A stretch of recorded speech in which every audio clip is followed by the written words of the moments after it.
This is Saturday Morning Mysteries. And we're your hosts, Alexis and Grace. Good morning, and welcome to another episode of Saturday Morning Mysteries, where we are your hosts. I'm Grace. And I'm Alexis. And today, actually, if you're just tuning in, we're a podcast that focuses on recapping cartoon crimes, revisioning, et cetera, et cetera. Mm-hmm. And we usually just pick one show and do like a little arc and series of that. But since pretty much the last 3 months of the year are such fun holidays, in October, we focused on any cartoon having to do with Halloween. Yes. And this month, as we explained in our last two episodes, we were focusing on, like what kind of cartoon crimes happen around Thanksgiving. And then we were like, oh, we know anything that has to do with Pilgrim crimes. So that is our theme for this month. So Indeed. The cartoon crimes of the Pilgrims. And this week and next week will be Alexis telling us a tale that I'm very excited about. I will say usually like we don't watch the thing that the other person has seen. Yes. Is recapping. I've obviously seen this, but I will say I only remember like generally the main characters and the songs. Yes, this is a musical.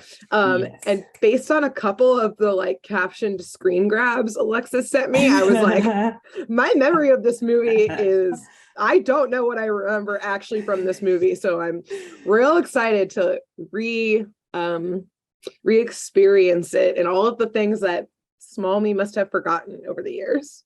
Yeah. I'm so glad that you just said that because that like really sums up the way that I'm feeling about having to rewatch this movie. So yes, what movie are we talking about for the next 2 weeks on this amazing podcast? I'm so excited. I've just been grinning ear to ear. We are going to be talking about none other than the classic animated Walt Disney film, Pocahontas. Yes. So I'm so excited. I don't know about you, Grace. Well, obviously you said that you've seen it. It sounds to me like you really liked this movie when you were younger. I loved it. Yep. I loved this movie so much. When I was younger, I had like a Pocahontas like sleeping bag and like some sheets and pillows. I went from like Pocahontas to Scooby-Doo, literally. Amazing. I went back and forth. Those were my childhood bedroom themes. Yes.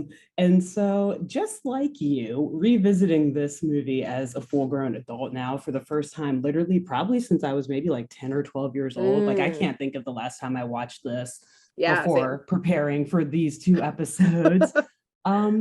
It was quite eye-opening, but I gotta say, I think it is still on the list of my favorites from the Disney Renaissance era, even after watching it as an adult. Amazing. So, okay. I'll talk about the movie, like the background, kind of how famous it is in a second. But first, tell me, I know you say you like it, but tell me, how excited are you to talk about Pocahontas, and what are some of your favorite movies or memories of this movie growing up? So, yes, this was also one of my fave Disney movies. I would say in like the Disney princesses realm, like Pocahontas is probably like top 3 of mine. Agreed. I think what I really loved when I was a kid, I've always been an animal lover. And so like all of the fun animals in this film, aka like the 2 or 3 that show up. I like. Which we'll introduce and talk about all of them throughout the story. Don't worry. Yes. Yeah. And so I remember loving those. And then I remember loving the songs. Mainly Colors of the Wind is like the only song I really remember, TBH.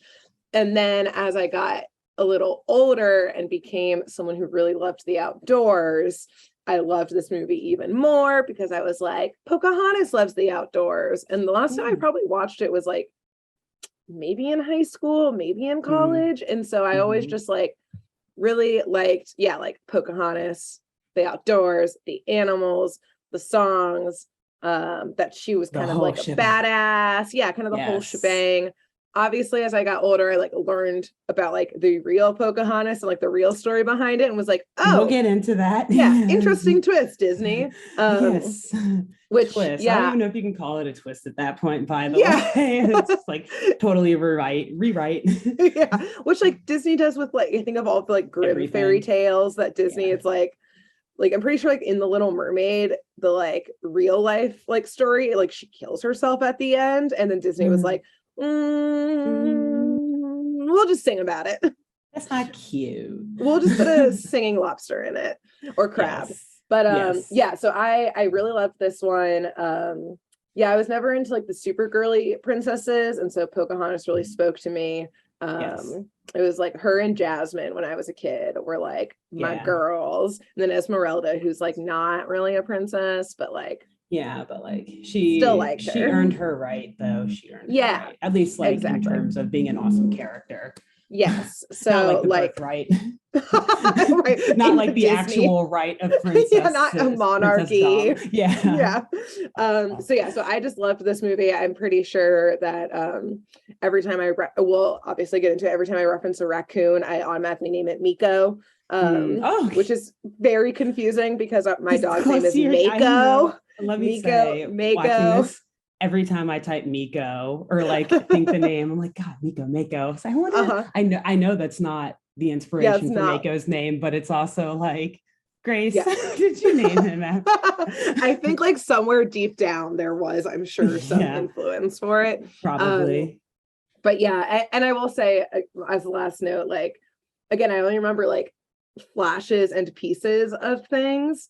Oh, and Just Around the Riverbend, I remember that song too. But like all of the scenes from Colors of the Wind live in my head rent free of like off the waterfall, swimming with the otters. I think because I was like, the artwork, my dream. So beautiful. Yeah, the water. It's like one of the best like Disney songs and scenes of all time. Well, Grace, that was a beautiful summary. And if anyone from Walt Disney Productions is listening right now, they're like, wow, this was literally our target like demo focus group child right here in 1995. Because they like animals, they don't care about the dirt. Like exactly. They like the songs, the music, badass female strong lead. Because this movie came out in June of 1995. And it starred Irene Bedard as Pocahontas and Mel Gibson as John Smith. Wait, really? Yes. Mel Gibson voiced a Disney character. But wait, there's more. And Christian Bale, among others. Christian Bale was Thomas, who, we'll talk about all these characters later. But literally the only reason I just said who was starring in it, because I mean, like, it doesn't really matter, but was because Mel Gibson and Christian Bale are in it. Yes. What? And like Mel Gibson's voice, I at first didn't really recognize, but then when I started writing, I was like, holy shit, that is Mel Gibson. But Christian Bale, I immediately recognized. I was like, oh my God, he sounds like little Newsies Christian Bale when he was like still young.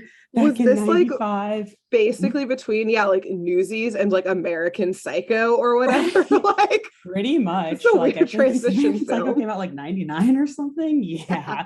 He was like, man, I've been doing too much like upbeat children shit. I gotta really show my I gotta be able to be Batman one day. Yes. Get a little dark. Show that I can be a psycho. Anyway, so among others who were in that movie, that is just kind of like the top. I'm already learning so much more about this film. Yes. And so it also received 2 Academy Awards for Best Musical or Comedy Score and Best Original Song for Grace. Called it Colors of the Wind. And this movie, deserved. Very well deserved. Many people I know our age memorize every single lyric to that song. I could recite it right now and have my dogs be like the otters. Wait till we get there. Hold on. Have your piano on standby. Wait. So anyway, this movie, it tells the story of Pocahontas, a Powhatan woman, and the arrival of the English colonial settlers from the Virginia Company. And so it takes many creative liberties and diverges quite a bit from the true history of the Powhatan tribe and Pocahontas and the Virginia Company. So the way I'm going to do this is today in part 1, I'll do like a very truncated Spark Notes version of the history of the Powhatans and Pocahontas and the Virginia Company, like the real life. The real life leading up to them landing in the New World. And then we'll talk about the movie. And then next week, I'll finish up the rest of the movie and talk about what actually happened to these characters after the events of the movie went down, and like point out the like more glaring historical accuracies in general. I'm very excited for that follow-up. I know there was a Pocahontas 2, and I cannot imagine that's... Yes, and I did also watch Pocahontas 2 to prepare for this, because I was like, I'm going to talk about the stuff that happened in that movie, so I should watch it, but I'm not going to cover it like that, but we'll talk about it next week. Okay. So, all right. Let us talk about the star of these first two episodes, or of these two episodes, Pocahontas. Pocahontas is believed to have been born around 1596, and she was the daughter, a long time ago. Yeah, I didn't realize it was that old. The daughter of the paramount chief of the Powhatan Confederacy.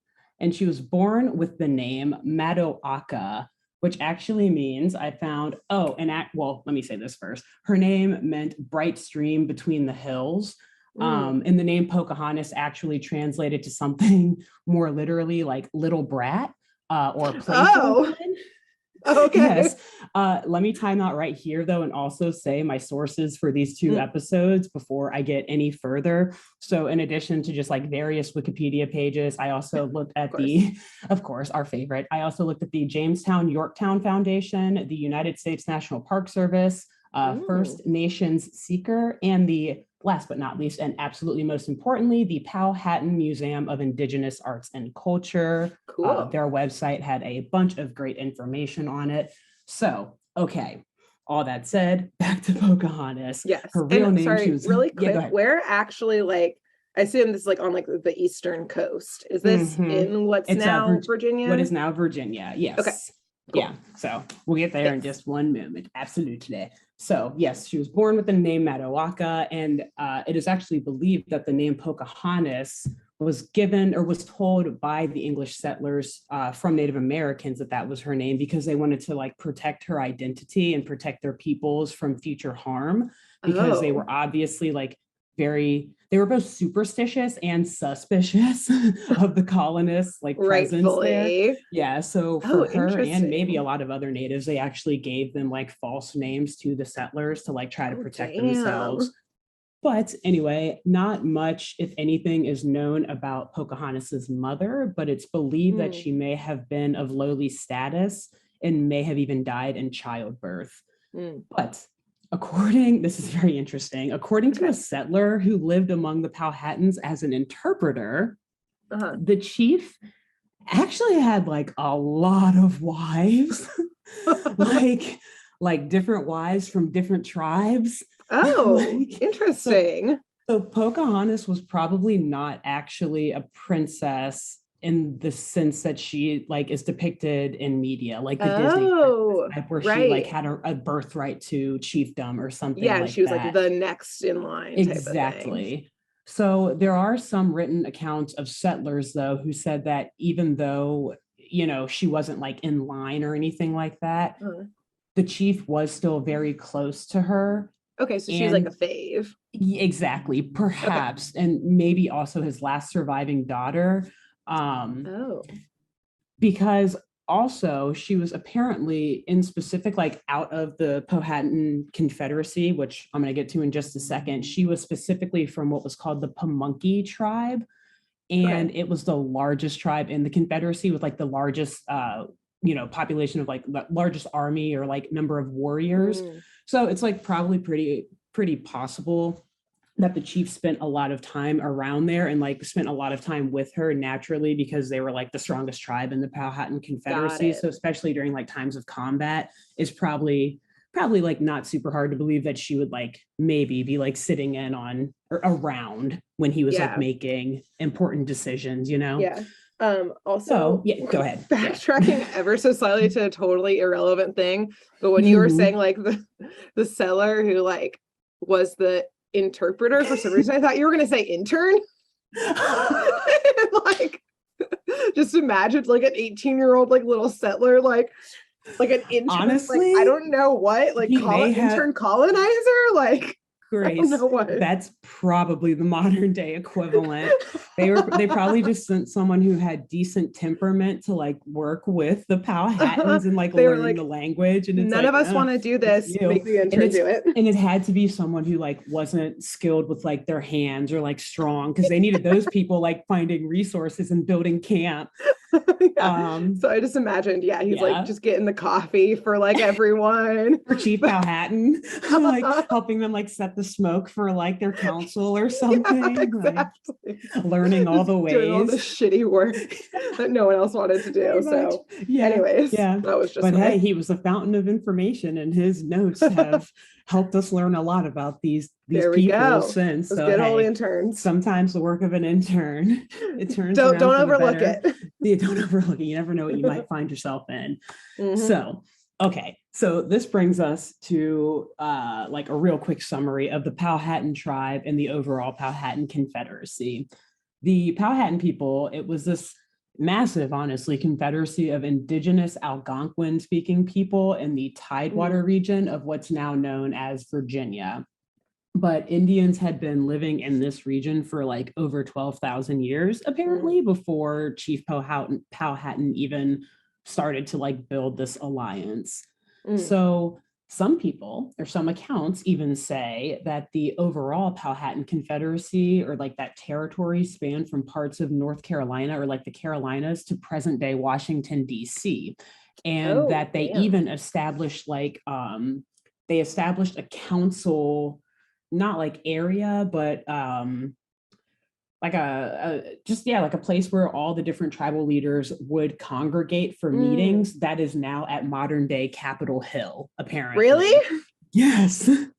I just got the chills. That is so spooky ooky. I like had to double, I had like triple read that. Like, wait, what? Huh? What? I was wild. So confused. Yes, but also a lot of what we know of America today in terms of like our trade routes, our roads, all of that, where our cities are, is based off of where natives were already living, or like routes that they had already created. And we just kind of like hopped on later and we're like, okay, let's like, well, whatever. We'll get to that stuff later. It's ours now. So in the late 16th or 17th century, oh gosh, I'm going to try to say his name. Bear with me here. I'm going to try to say a lot of names. John Smith. Governor Ratcliffe. Wahansanaka, I think is how you pronounce it. Wahansanaka. He was the paramount chief, aka the future father of Matawaka, aka Pocahontas. He established the confederacy of about 30 tributary people, so people along all these different rivers in eastern Virginia, including the Pamunkeys, where Pocahontas was born, and the Rappahannocks. This paramount chief. You're doing great. Thank you. I'm trying. This paramount chief would later be known by English colonists as the Powhatan chief or Chief Powhatan. And so the name Powhatan, or the word, is used to refer to the region the tribes controlled, the tribe itself, and the chief of the tribe. But interestingly, I found from the Powhatan like Indigenous Museum's website that it translates to one who dreams, the word Powhatan. So interesting. Cool. And some other fun facts I came across while reading that website. You'll love this, Grace, or at least a couple of these. The words moccasin and tomahawk are both Algonquin/Powhatan words, that we now use today. And one of my favorites, the word raccoon, is an Algonquin Powhatan word that literally translates to animal that scratches with its hands. I love it. Isn't that amazing? So wow, cool. All of these things that we've carried into just life today. And those are just like three I pulled. There are many, many others. Cool. But why we are talking about the Powhatans with this movie today is because the Powhatan Confederacy was where the English colonists established their first permanent settlement in North America. And when they arrived in North America and saw the power of Wahansanaka, the paramount chief, that he had over the entire region, they knew like, oh shit, we need to build an alliance with them, particularly with Chief Powhatan, because we don't know what we're doing. We don't know this land. We don't know where to find food. Please help, sir. Please help. So who were these settlers, you may ask? Although I briefly name dropped them earlier. They were the workers and laborers and some interns. Poor men, interns essentially, of the Virginia Company. A company responsible literally by decree of King James for colonizing the east coast of North America in what is now Maryland, Virginia, and the Carolinas. Yes. So thanks, King James. Yeah. Wow, yeah, I guess told him to not come even here being subtle. Not at all. So the London Company was a division of the Virginia Company, and the London Company was the division specifically chartered to explore and exploit the New World, specifically by creating the settlement in the Virginia colony, supported by a bunch of laborers and volunteers, essentially indentured work systems, we'll say. Yes. So all these young British men thinking that they were going to, find gold and riches in the New World, that literally gold would wash upon shore. They signed up and hopped on board, but it was kind of a fair deal, fair to the extent that indentured systems can be. Yeah. In exchange for 7 years of labor, the Virginia Company would provide passage and food and protection and land ownership, with the small caveat that the worker had to survive for those 7 years. Wow. Okay. I also did not realize any of this. It's so interesting. Like, great. I could tell you this episode, I could do like 5 episodes or 5 hours for each of these episodes. Yeah. Or 5 episodes for just this, because I wanted to keep going. And I was like, I have to do truncated. Gotta keep going. So yes, just a few more things here about the Virginia Company, and then we will finally be to our movie. The general goal of the investors was obviously, the investors in the Virginia Company was obviously to profit from the natural resources of the New World. So they figured that the proceeds from the sale of stock in the company would be used to help finance the cost of establishing settlements and paying for the ships and supplies and recruiting people.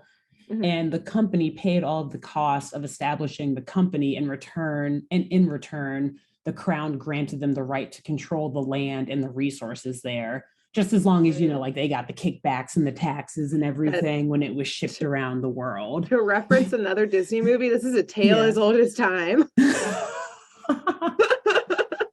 It was going on even before this, too. Yes. You're right. Oh, God. Nice. So last thing I'll say about the London/Virginia Company, because I think it is quite interesting. A single share of stock in the Virginia Company cost 12 pounds and 10 shillings, which at that time was apparently the equivalent of more than 6 months' wages for an ordinary working man. And essentially the way that company worked, or the oversight of the colonies worked, was the largest investor was the president of that colony, essentially. So, for example, one of the largest single investors in the London Company, or in the Virginia Company, was a man called Thomas West, Lord de la Warr, aka Lord Delaware, as the natives started to refer to him. What? And he served as the first governor of Virginia between 1610 and 1618. And of course, in turn, colonists named the Delaware River and the Native American Lenape tribe, originally called the Lenape tribe, was renamed the Delaware tribe after him. I have so many thoughts. The modern day state of Delaware. Right. I have so many thoughts on this setup, but we just need to keep moving. This is wild. This is wild. It's this is how the states were founded, y'all. I was wow, no experience governing, just a lot of money. Literally just a single, it's yours. Largest investor in this company, where one single share of stock costs 6 times a month's salary of the average man. Just let that sink in. I'm unwell about this moving. Yes. Okie dokie. So the expedition to the New World set sail in 3 ships. the Discovery, the Susan Constant, and the Godspeed on December 20th, 1606. The smallest of these three ships, the Discovery, was captained by a man named John Ratcliffe. And of course, there were many, many workers and laborers and crewmen on these three ships, one of which was none other than John Smith, an English soldier, explorer, eventual colonial governor, and admiral of New England, and writer/author. And essentially, he got involved with the Virginia Company earlier that year, kind of probably a little column A and a little column B here, because he was a great writer and also because he was a great adventurer. Because one of his main incentives or like purposes for the Virginia Company was really to just write about his experiences and observances to promote English colonization back to like the crown and to the wealthy people in the United Kingdom. And like he did also make a lot of maps and stuff. He's like both in marketing and R&D. Like he went out into the field to like get a sense of what the land could do and like where the natives were and how you had to negotiate with them. But then he would like, yeah, we'll talk more about it later. But yeah, he would send the info back to the crown, and it was like it made it all look like such a great experience. He was honest that it was rough. No, he was honest about it, but he was like, but once you get here, man, if you work hard, you're gonna fucking love it. So we'll talk more about that next week when we talk about like what happens after these the events of this movie. But yes, so interestingly about John Smith though, during the voyage, he was actually charged at one point with mutiny by like the overall captain of the expedition, who was, I think, like directly captaining like the biggest of the three ships. And this captain, Christopher Newport, he planned to execute John Smith, actually. It was like during a pit stop to the Canary Islands. I don't know what he did. I'm not sure. He probably honestly like made a like your mama so fat joke or something, and Newport was like, kill this man. She I like could be really the anchor for this ship. Oh damn. Treason. Not wrong. Not wrong. Throw him off. Throw him off right now. So thankfully they didn't throw him off. They actually just arrested him, and he was prisoner actually for like most of that trip from the United Kingdom to the New World. So like, there's the first historical inaccuracy from the movie. He's like manning the ship and like saving. Anyway, go ahead. Sorry. Yeah, I was just gonna say like I'm sure like the cells on a ship really sucked, and I'm sure you didn't get as much food, but like they don't have to do all the hard work on the ship, right? True. Just like napping. Yeah, just sleep all day for a few months. Kind of. Yeah, it's a cruise. Sure. So I'm trying to put a Disney spin on it. Exactly. Oh, Disney put their spin on it. Well, and, anyway. So thankfully though, by the time that they got to what is now called Virginia, the captains all unsealed orders from the Virginia Company designating Smith as one of the leaders of the new colony, and then like sparing him from death. Yeah, they're like, oh shit, sorry. Or like, I don't know, somehow they got word of it, and I don't know, somehow the Virginia Company was like, you are not killing this man. This is our chief propagandist, okay? We need him. No one knows the land. Read or write on this damn shit. Yeah, he knows the land, and he's a man of many words. So these three ships made landfall on April 26, 1607, at the southern edge of the mouth of the Chesapeake Bay, which they immediately named Cape Henry, which I think was like the son of King James. Henry was like the son of King James or something like that, of course, near present day Virginia Beach. And they actually very shortly after decided to move the encampment because they were almost immediately getting attacked by and started attacking natives. So it was not like a smooth welcoming. Yeah, makes sense. It was like from previous experiences with like other tribes that they had, and they got a little like trigger happy, I think a little too soon, and just so it was a rough start. And so they ended up moving like 40 miles upstream and settling on May 4th. 1607, and establishing what is now called the Jamestown Settlement, or not now, but what is now known as the Jamestown Settlement on the James River. And this brings us to the film Pocahontas. So, yes, we're here. Okay, we are here with all of that historical context behind. But actually, we're going to like back up a little bit before they get to Jamestown. And I just have to mention that like when we see the Virginia Company departing from the United Kingdom, all these men are just singing all these songs about how they're so excited to find the new world and find gold. And John Smith is just like swinging from ropes around the ship and letting down the mainsail and everything like that. And the crew's all looking up to him as a leader. John Smith has this like long blonde hair flowing in the wind and these strapping muscles and all of this. Oh my God. And Ratcliffe, meanwhile, Ratcliffe, the captain of the ship, he is depicted as kind of this like big, fat, wealthy, greedy, money-hungry guy. And he's got this cute little dog. It's like a bulldog, a little pug, thank you, named Percy, which interestingly, I only remember the animals. Yeah, right. Thank you, because I didn't even, I was like, God, what kind of dog is he? I didn't write that down. But anyway, so Ratcliffe is like this kind of bigger guy. He's always wearing this like nice suit and has this like fedora with a feather coming out of it. And he envies the respect that Smith has among the other workers and crewmen.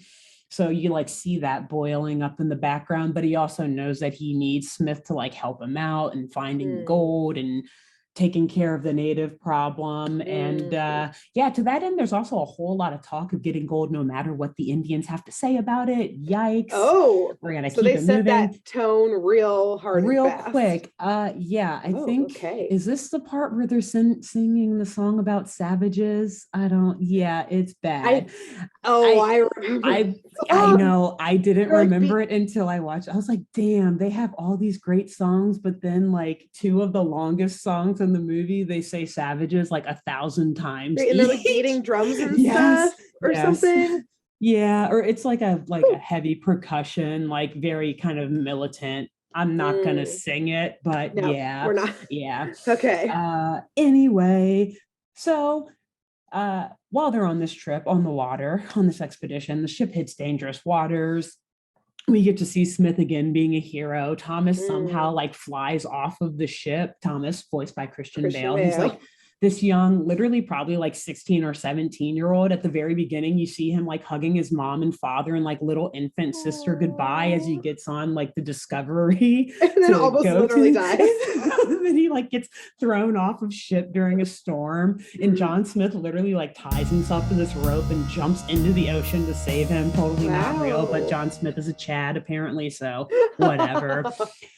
Meanwhile, in the New World, though, Chief Powhatan and his warrior tribe have emerged victorious from a very long and fierce battle against the Massawomic tribe, which is a real tribe. They were Iroquois natives, primarily in like Maryland and West Virginia and Pennsylvania, who actually were, I think,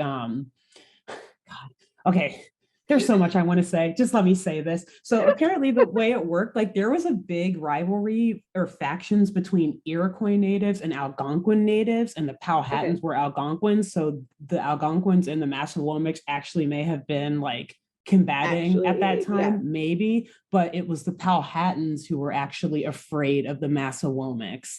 So if the Powhatans won this battle, it would have been like a huge victory. I don't think this battle happened, or at least in 1607, but like funny that the movie did kind of like for what it's worth, there are some like interesting little tidbits of Native history that are like a little true that they threw in here. That's super interesting. And it just makes me think of how then you talked about like allyship of being like the settlers coming and being like, you guys are a strong tribe. And that now makes me wonder if the tribe was like, y'all got guns. Exactly. And we got an enemy who we're kind of scared of. And we've got the Iroquois, so we need y'all help against the Iroquois. Yeah, exactly. Yeah. So anyway, interesting. Yeah. So anyway, at this point, Powhatan tribe, they're like they seem very peaceful and communal. They're like all singing together and, picking maize and, washing clothes or whatever, basket weaving and near the river. All this, it just looks it's an amazing like juxtaposition from them on the ship screaming about savages and how they want to kill Indians no matter what. And then you like turn to them and they're just like all like hugging their kids and so calm and peaceful. Good job, Disney. Like, very good job. That's yes. actually like kind of impressive. I know. Yeah. Actually did that. They want you to know straight up, like, yeah, these colonists coming over, they don't know what they're talking about. Like they want you to understand that in the first like few minutes. Yeah. And even as the chief is like celebrating with the town, talking about like, yeah, we were so victorious, we fought so amazingly, we no longer have like the Massawomic threat or whatever, like, oh shit, that sounds violent, but he still is like so calm, and the town is just like calmly like cheering, like, yeah, awesome. And so the chief, he's ready to celebrate with the village, and he asks for his daughter Pocahontas to join him. But Pocahontas, ever the rascal, that little playful one, she's out in the woods playing around with her two buddies, the animals Miko, the raccoon, and Flit, the hummingbird. Flit. I couldn't remember his name either until I watched it. And Miko is like, just as a little background on them, he's like the goofy, like, I don't really care about what's going on right now. I'm just looking for food. And yeah, he's a raccoon. He's a little mischievous little guy. And Flit, though, the bird, he's like wiser and it is always trying to like keep Pocahontas from doing the wrong thing and all that. So it's just interesting to see like it's like her angel and her devil kind of on her shoulder. Yeah. Yes. And they don't talk either. So it makes it kind of even funnier, because you're like, oh, they're just cute animals. They're not like actually characters driving this story. Yeah. So anyway, so Pocahontas is out in the woods playing with them, and she's like standing on cliffs and letting the wind blow in her hair and jumping off said cliff into the river below and shit. And her best friend, Nakoma, comes up to her and tells her that the chief has returned and can't wait to see her. Can I ask a question? Yeah. I was thinking about this leading up to our recording today. Does Nakoma have bangs? She does. Yeah. Yeah, that was just it. I was thinking about it earlier today. I was like, did they give her bangs? Yeah. Like super modern bangs. Like super modern. She had like a super cute like bun / ponytail. Yeah. That's all I remember about the best friend is like, why does she have bangs? Did they give her bangs? Anyways, that was just something I needed to ask today when you brought it up. Yeah, good question. Anyway, that's very funny. Because when I was talking about this with someone else the other day, they also mentioned like, oh, I love Nakoma's hair in that movie. It was a look. It was a great look. So the fact that you just said that, it's like, yeah, apparently our whole like, dude, we are like Target Disney demos. Yeah. We're carrying those bangs with us to this day. Forward. Always. Yes. So anyway, Pocahontas, she excitedly goes back to the village to welcome her father. And when she finally meets up with him, he's like, all right, hey, what's up, girl? Like, what you been up to since I've been gone? And Pocahontas tells him that she's actually been having these like weird dreams about a spinning arrow that just keeps spinning and spinning and spinning in circles. And she thinks it means that something special might be in store for her. And her dad, the chief, he's like, oh, you're actually correct. Because as it so happened, while we were out at battle, my strongest, most handsomest, most fiercest warrior, Kocoum, asked for your hand in marriage. Oh, wait, that's right. And I essentially accepted on your behalf. Oh, I forgot about this whole plot. Yes, same. This part. Same. Oh. I knew that there was like a love triangle, but I forgot that she was like already betrothed, so to speak. Yeah. So the chief tells her this, and Pocahontas is like, no, I don't think that's what my dream's telling me. But like, I don't think that, but like, I'll think about it, even though like she had mentioned earlier, like Kocoum, he's like a little too serious for me. And he's not really my type. Like, I want to like go out and be free and have fun in the woods and explore, which like, I mean, I'm also sure that he would do that too, because he's a warrior. So anyway, whatever.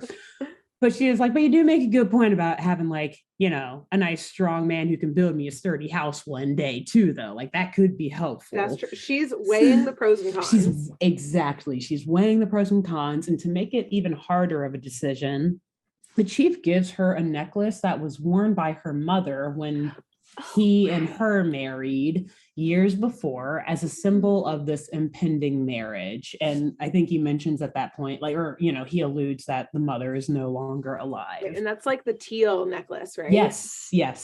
Mm-hmm. I forgot that was from her mom. Okay. So with this necklace and all of these weird mixed emotions in mind, she goes off canoeing and singing about which way she should go just around the river bend, because there's a fork in the river, and one way is like super rocky and looks shallow and dangerous, while the other's like flat and wide and clear. And of course, being Pocahontas, she chooses the shallow, rocky way because of symbolism and whatnot. What would make the better metaphor? This way. Marrying Cocoam, it would be so easy. It would just be the politically correct thing to do. But I want more from life and adventure. I'm going to take this dangerous route. But this route did also lead her to the wise old magical willow tree in the middle of a large bank of water, aptly named Grandmother Willow. Oh, yeah. And I know, isn't it like watching this movie? I was like, oh my gosh, I forgot that this is just how all this goes down. Yeah. I just had like a recovered childhood memory of I had a toy of Grandmother Willow. It was like this plastic tree, and like the top of it was also the plastic green, and you could like take the top of it on or off, and I think it was like a little like container or something. Whoa. Okay. Like stash jar. Right, like a 7-year-old Grace. It like was not big. In it. Okay. Yeah, wow. Yeah, it was definitely small. I'm gonna Google it and find it at some point. Yeah, please do. Oh my gosh. Wow. I wonder if it was like a McDonald's toy or something, because I know they did a line of Pocahontas toys. I'll look into it. Yes. On it, like, well, I was gonna say if you want to research that in the background now, but no. No, we'll do it after this. Off air. This was just like a powerful emotional moment for me. Go on. So go on. Gotta move past it. Gotta keep moving. Emotions, ignore them. Go. Bottle it up. Keep moving. So that is the opposite of what Pocahontas does. Instead, she bears all and explains her dreams to Grandmother Willow, and tells her that the chief has also planned to marry her off to Cocoam. And Grandmother Willow says that this arrow that's appearing in her dream is probably trying to point her in the right direction. And she tells and teaches Pocahontas to listen to the spirits all around her to guide her on this journey in that right direction. Is that also a song? It is. It's like a very light, just like Grandmother Willow, kind of like lullabying her into like a meditative state. Listen to your heart. You will understand. Oh, right. Yes. That was right. Yes. And now Disney's going to sue us for copyright infringement. Worth it. So Pocahontas listens deeply and says that she hears the spirits telling her about strange clouds coming. And this confuses her a lot. So she decides to climb up Grandmother Willow to the top of the tree to get a better view. And she indeed sees what she thinks are strange clouds that the spirits spoke of. But poor Pocahontas does not realize that these are no mere clouds. They are in fact the sails of the Discovery, Ratcliffe and Smith's ship from the Virginia Company. And so the ship lands just offshore, or I guess lands offshore, and they get in their little canoes or whatever and paddle in. And John Smith, he instantly gets out and just decides to just like explore around a bit. Like, don't worry, Radcliffe, I'll find where like all these Indians are and make sure that they're like either calm or he's like, get right to it. Okay. And so after staking a British flag on the shore and proclaiming the territory as Jamestown, Ratcliffe orders the rest of the crew and the employees to start digging like immediately. It's like, all right, men, off the ship, dig. But he's not telling them to dig a campsite or trenches or like an area for them to stay safe and rest. He's telling them to dig for gold. Oh, and or I guess in holes, the lipstick of what's her name? Kate. Ratcliffe was like, my wife left her lipstick here years ago. You must my wife. And so they just like get straight to it, digging for gold. like chopping down trees. So yeah, like they are also, getting lumber and stuff and getting ready to settle stuff up. But also I think like blowing up holes for mines and shit, maybe.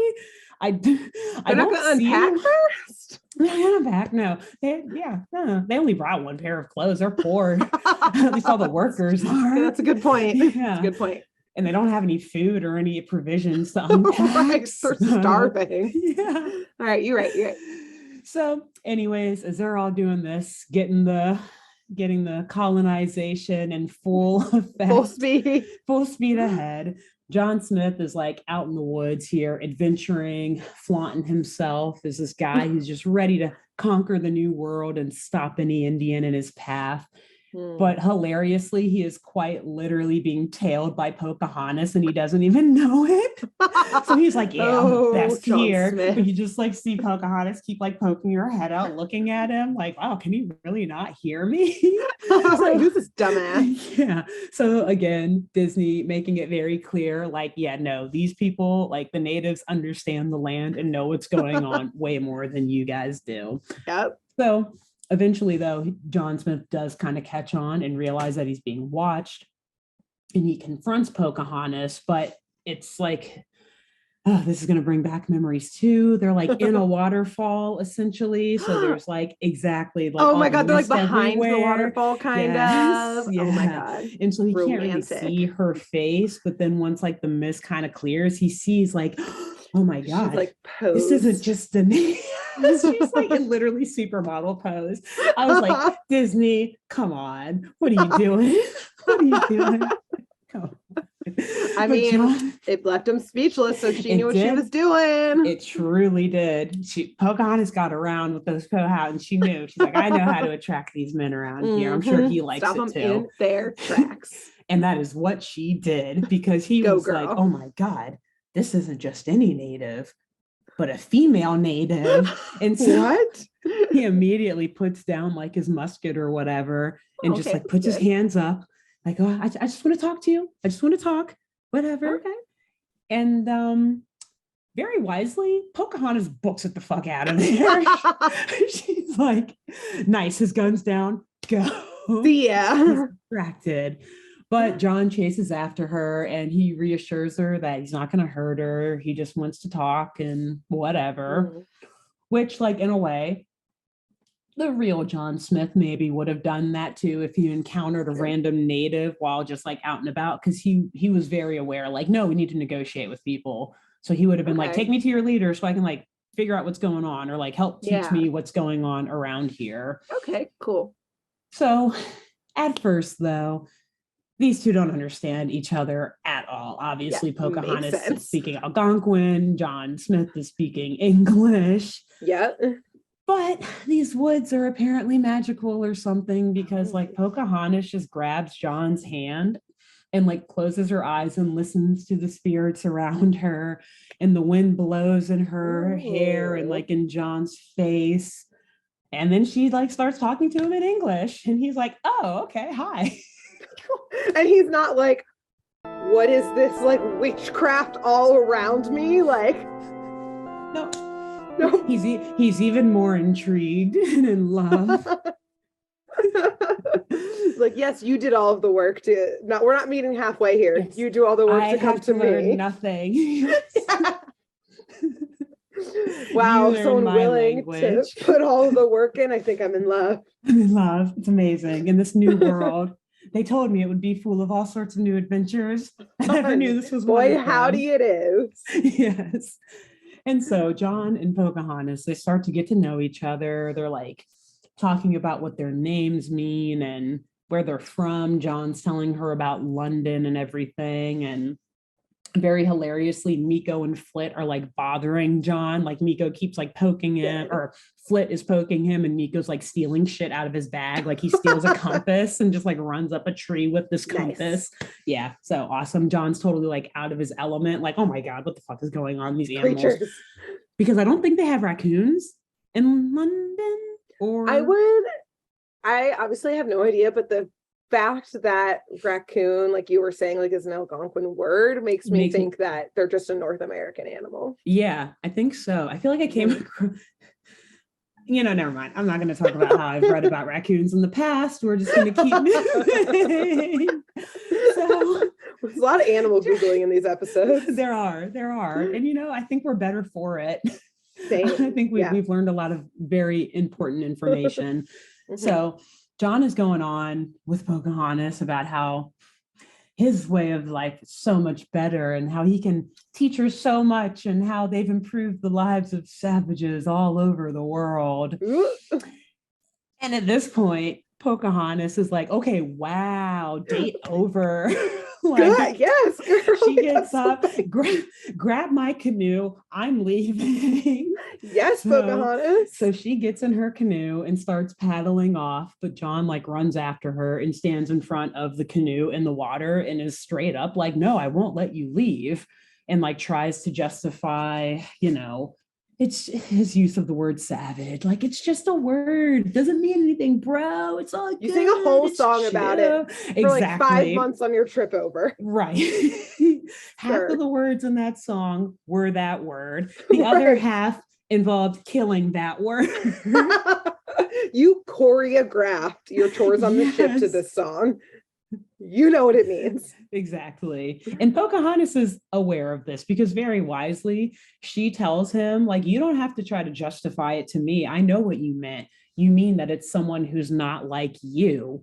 Burn. Damn. Got him. And this is when she burns him even harder and with the ferocity of none other than a musical number, perhaps an Oscar-winning musical number.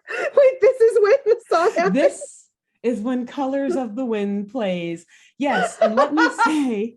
Wait, this whole song's an insult? This whole song is an insult. Grace, oh my gosh. I'm about to cry from laughter.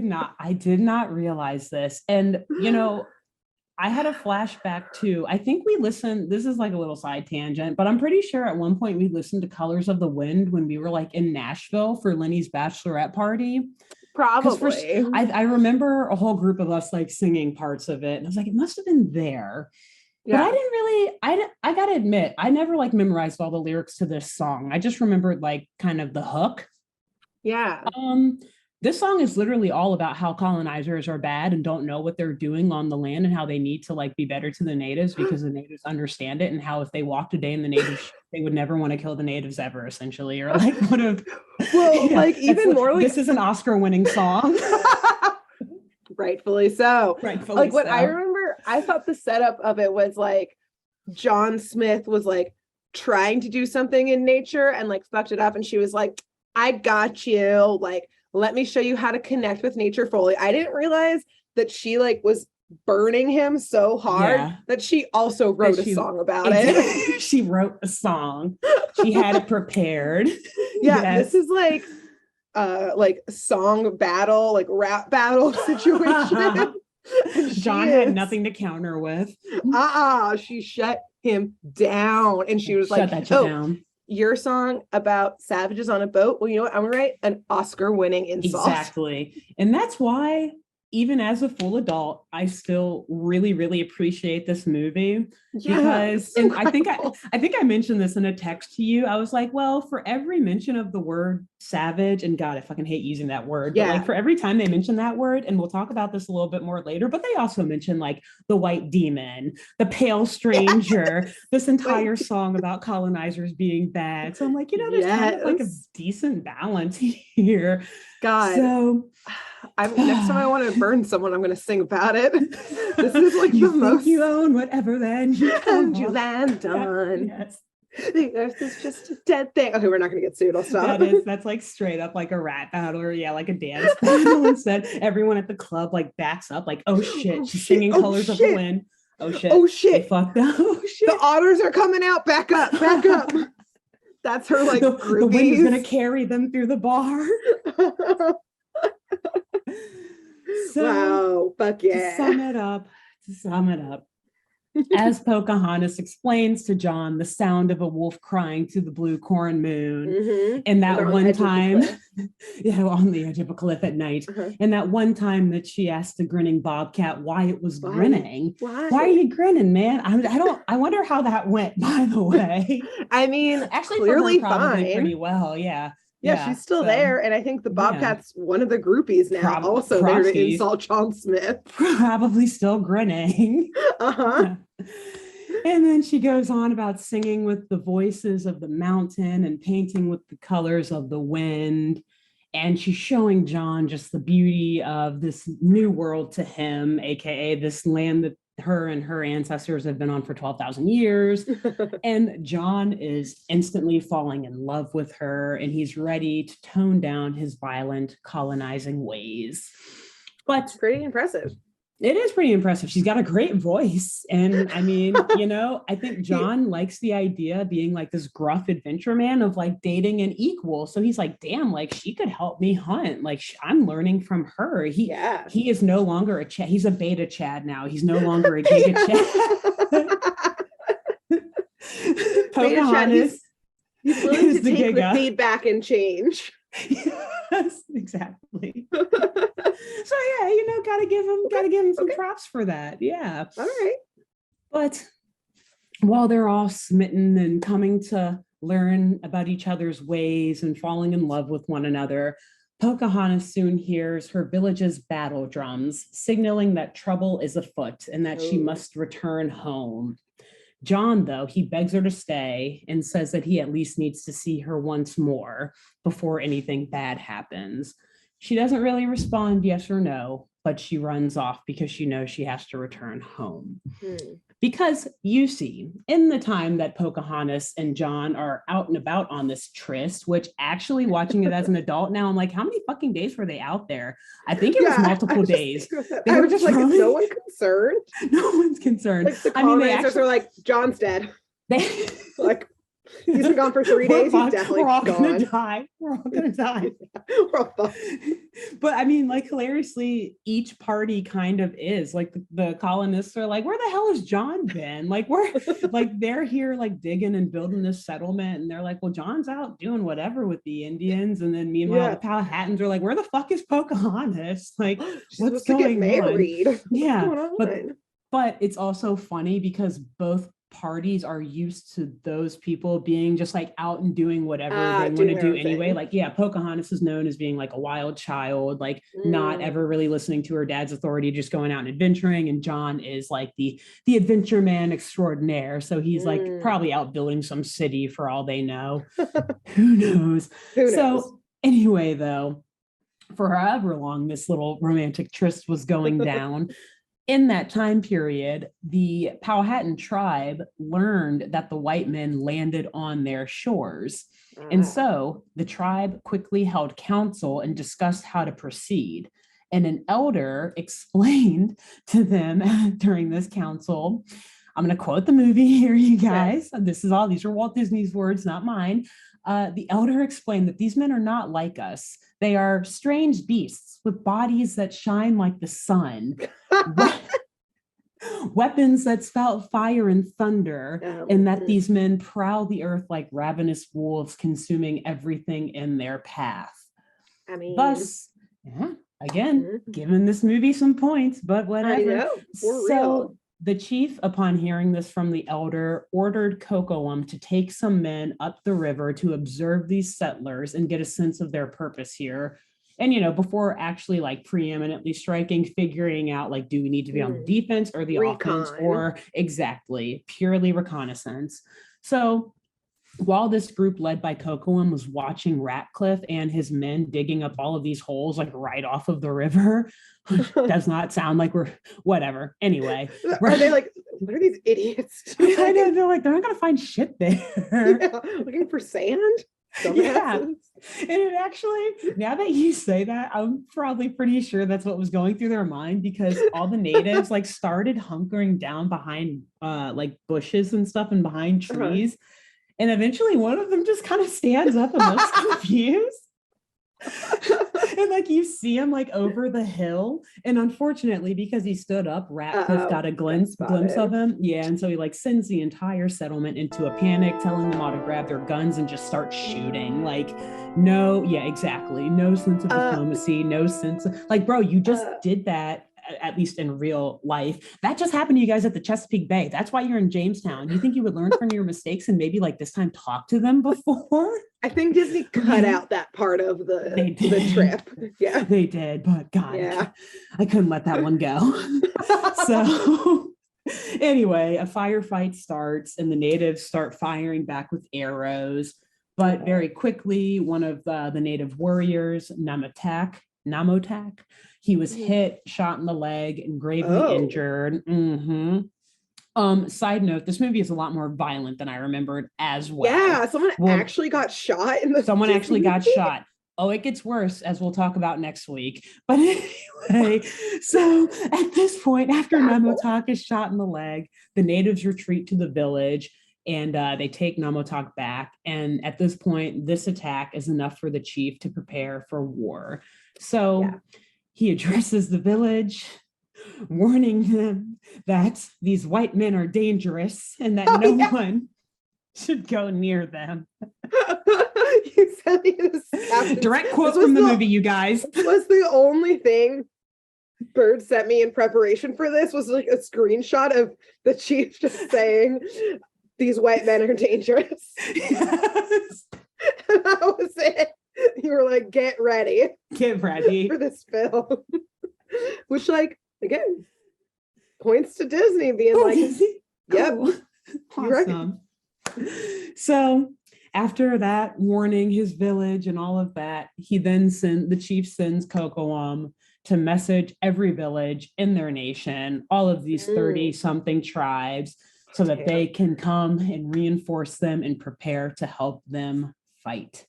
And that is where we are going to end this week's episode. No! And we will be back to finish our story of Pocahontas and the Powhatans and the Virginia Company next week. Wow, this is great job. What a point to stop off. I have a quick real life question of oh God, don't we'll see. I know, I'm so sorry. Okay, well, 2 comments, a question / comment. So question is, in real life, did the colonizers did they immediately fight in Jamestown, or did they try to form an allyship at first? So immediately, it was more on the allyship side when it came to Jamestown. Yeah, so they had that little rough patch when they first hit land, and they were like, okay, the hard way. Exactly, like, okay, let's go a little further in. And when they got to Jamestown, exactly, I think they kind of like learned their lesson. And John Smith did go out on like expedition to try to establish trade relationships with the Powhatans, and it actually he was taken prisoner, I think, at one point. Yeah, makes sense. Exactly, but it was so that Powhatan could more so like square him up, and then also I think at that same time, like soon after, Powhatan was like, hey, well, do you want to be like president of this area or like the chief of that area, that territory? Like, you can have that, because just like the settlers knew they needed the Powhatans, and kind of like you alluded earlier, the Powhatans were like, oh, hey, we could use your help too. And like, interesting. I want to be the one, Chief Powhatan, I want to be the one who can keep y'all in check. So so I mean, it wasn't rocky, so to speak, when they, at least from what I read. It wasn't like what the movie depicted of immediate gunfire. Right. Also, like, not to ever obviously sympathize in any way, shape, or form probably with any colonizer, but I'm just imagining John Smith just got out of the brig on a ship.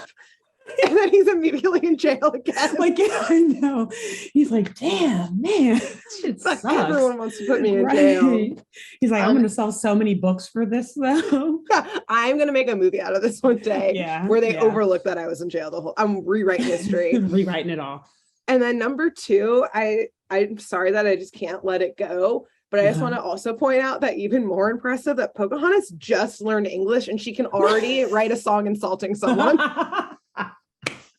It's been like a day of knowing a new language, and she's like, let me tell you. Those spirits. I know. She was also, it was like all of the native ancestral spirits. So she was getting some of the people from like South America who just met the Spaniards. Oh yeah, they were like, we have been waiting for this rap battle to happen. You don't even know what this man is about to try to do. All right, here, write this down, Pocahontas. Write this down. Flip, get a pen. We got you. Yeah. For a pen. Where's the mic? She's about to mic drop on his white ass right now. She did. And she got an Oscar for it. Rightfully so. Rightfully so. Yeah. Wow. Great job. I'm so excited for next week. Yes, next week will be fun. We're going to talk more. We'll finish off the story. And then there is a lot more Powhatan and general history that we're going to talk about at the end and have a little bit of fun with within reason. But until we get there, Grace, who should the listeners and watchers tell about this podcast? It's a great question. It's such a doozy of things happening. Maybe you should shout it into the wind and tell the wind the different colors of the wind. And hopefully you shouting on a cliff edge, someone will hear it and listen to the podcast. Just be careful, don't jump in like Pocahontas did. Yeah, no cliff jumping. Oh, or don't cliff jump. Yeah, I don't know. Within reason, we're not liable, but just shout it from a cliff edge on a windy day. It's like too windy, so no one can hear anyone. It's like, listen to this. Your hair is in your mouth. The beautiful leaves that were flowing in her hair in the movie, they're just smacking you, also getting it. They're wet. Actually hurts. Yeah. There's twigs. Ow. A raccoon comes and bites your ankle. Just attacks you. A hummingbird pokes your eye out. Stop screaming. A willow tree falls on you. We're not liable. Sorry. For anything that happens. Why is there a willow tree on a cliff edge? I do not know. I don't know. It's a grandma magical willow tree. So after you shout into the wind, who else should you tell? I think while you're on the cliff edge, see if you can find a wolf howling to a blue corn moon.